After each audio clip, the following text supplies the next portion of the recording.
माँ की बातें। स्वामी तन्मयानंद से वार्तालाप। जयराम बाटी। एक बार पेट की वेदना से बहुत कष्ट पा रहा था। उस समय एक दिन तंद्रावस्था में मैंने अनुभव किया कि मानो कोई मुझे गुरु का चरणोदक पान करने को कह रहा है। अगले दिन मैंने जयराम बाटी पहुंचकर माँ का चरणोदक पान किया और उनसे बोला, माँ, मेरी इच्छा आपके चरण पूजने की थी, लेकिन मैंने पानी पी लिया। माँ ने कहा, उससे क्या, चलो उस कमरे में।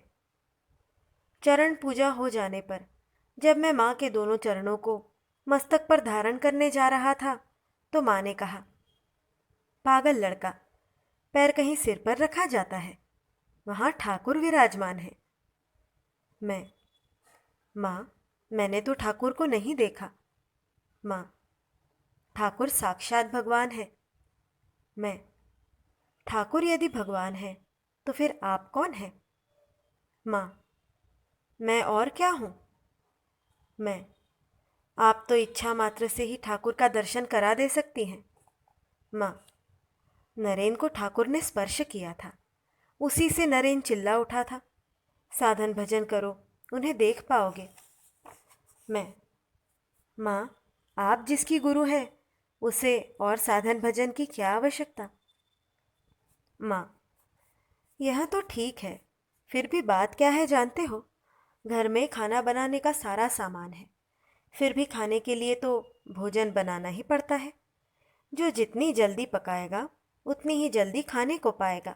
कोई सुबह खाता है, कोई शाम को, कोई आलस्य करके पकाने के भय से उपवासी ही रहता है।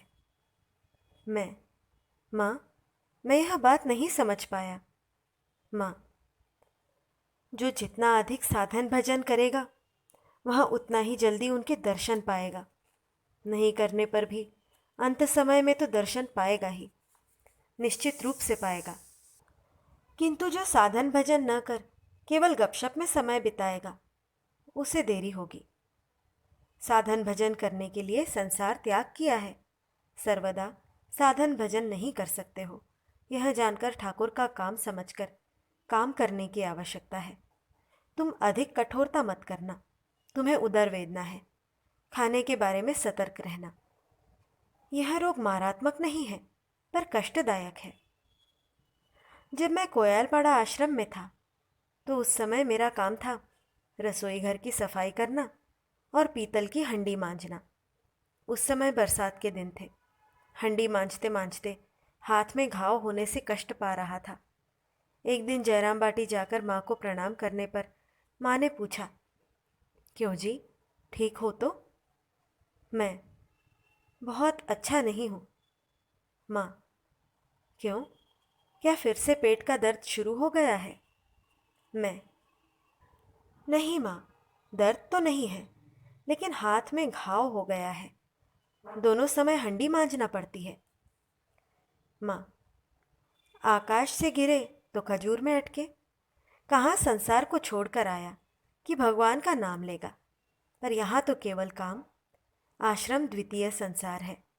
लोग संसार छोड़कर आश्रम आते हैं, लेकिन ऐसा मोह जकड़ लेता है कि आश्रम छोड़कर जाना नहीं चाहते। तुम्हारा शरीर ठीक नहीं है, तुम डहर कुंडू चले जाओ, जितना बन पड़े वहाँ लड़कों को पढ़ाना और साधन भजन करना। मैं, माँ, मेरी इच्छा है कि कहीं जाकर साधन भजन करूं, लेकिन शरीर ठीक नहीं है। माँ, अभी कुछ दिनों तक सामान्य कामकाज लेकर रहो, जब मन में प्रबल इच्छा होगी तब जाना। मैं, जब तो करता हूँ, लेकिन मन स्थिर नहीं होता। माँ, मन स्थिर हो या न हो, जप करना। रोज यदि इतना जप कर सको तो अच्छा होगा। मैं, माँ, आशीर्वाद दीजिए कि जिससे ठाकुर का दर्शन पा सकूं। माँ, तुमने तो स्वप्न देखा है, अतः दर्शन पाओगे। और एक दिन जयराम बाटी जाते समय मन ही मन सोच रहा था कि यदि माँ की थोड़ी सेवा कर सकूं तो बड़ा आनंद हो। जाने पर देखता हूँ कि माँ तेल की कटोरी पास रखकर दोनों पैर फैलाकर बैठी हुई हैं।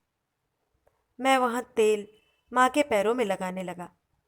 माँ ने कहा, देखो, इस पैर को थोड़ा ज़ोर से मालिश करो तो यहाँ पर बहुत दर्द होता है। मुझे तेल लगाने में प्रायः 25 मिनट लगे। माँ ने कहा, इस बार हुआ तो अब नहाने जा रही हूँ। ठाकुर की पूजा करनी होगी। तुम यहाँ खा पी कर जाना। मैंने कहा, नहीं माँ, अभी ही जाना होगा, फिर किसी दिन आऊँगा। माँ ने कहा, नहीं नहीं, मैं कह रही हूँ, लगता है केदार ने मना किया है। मेरी बात सुनोगे न उसकी बात सुनोगे? तुम केदार से कहना, माँ ने आने नहीं दिया।